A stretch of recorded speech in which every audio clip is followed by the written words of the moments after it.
CEO's report that was prepared indicated that the photo red light was not raising any money. And in fact, it's a net loss of $300,000 annually. But the report didn't include unpaid citations. We have approximately 50,000 unpaid citations still out there that haven't been paid, all right, by traffic violators, which would raise approximately another $5.9 million for the city of Los Angeles. That would bring the program from being in the red to being right. But historically, as we found out through a budget crisis, that's one of our most difficult problems in the city is collecting, whether it's traffic fines or any other kind of fine. We don't have a good track record there. Yes. However, people are going to have to pay, eventually pay. When people don't pay a photo red light citation, what happens is a hold is placed on their car and their license, and they can't renew their license or renew their registration until, all right, they take care of that, outstanding unpaid traffic citation. Do you know how much the fine is for running a red light as caught on this camera? What the fine is? Well, the fine, as of June 10th, just a couple of weeks ago, the fine increased from $446 to $466. Out of that, the city share is approximately $158. And the rest goes to the state? It's broken up between the County of Los Angeles and the State of California, with the big bulk going to the state. So basically, we have a program that might give minimal public safety at these only 32 intersections out of 4,300 intersections, I think, that have cameras. So we're basically giving the state and the county more money, and in fact, we've got a net loss in the city of $300,000 a year. Why is this a good program? First of all, it's a traffic safety program, like I mentioned before.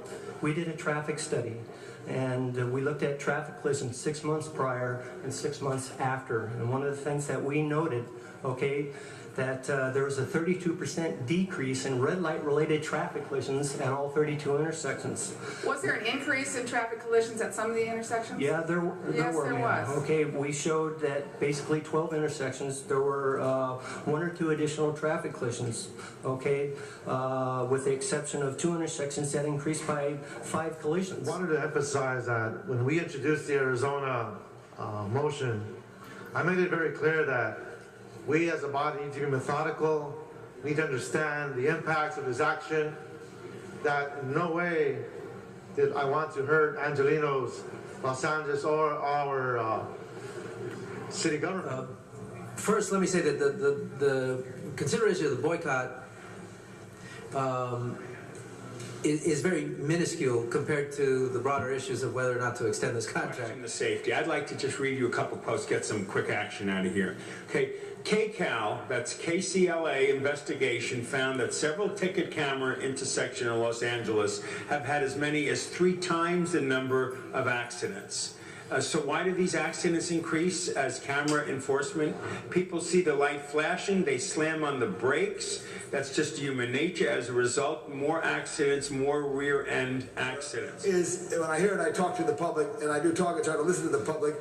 They like the flashing pedestrian head that gives them a little frequency of how long it takes to get through that intersection, which I think helps. And then also the light at Western and Beverly, which is there. And I remember when we initiated, there was a mobile gas station across the street. The gas was $2.34 there from the picture that we took there. But when I look at the statistics, half of these 32 intersections either had no change in traffic collisions or had an increase in traffic collisions. So to me, 32 intersections, half of them either were the same or had more. So that's not a very good record. And over the life of this contract, we've lost, what, $1.5 million already. We probably will not recover that money. Why do we need somebody in Arizona or anywhere else looking at these digital pictures and then just giving us all the information? We do all the work. Sounds like we're spending money training officers. We're spending money probably in time, dealing with this. And we're losing money on this. I don't think it's a very good program. I would point out once again that Mr. Zion and I pointed all these things out 3 years ago. This council didn't listen to us, took a very bad contract. You're asking the questions we said would be the faults. That's what happened, but it is what it is. So the question is, today, do you turn off the system and just stop doing it until we find something better, or do you continue what we're doing? It's not the best. It can be With better. that, colleagues, please open the roll, close the roll, tabulate the vote. 13 ayes. Very well, thank you.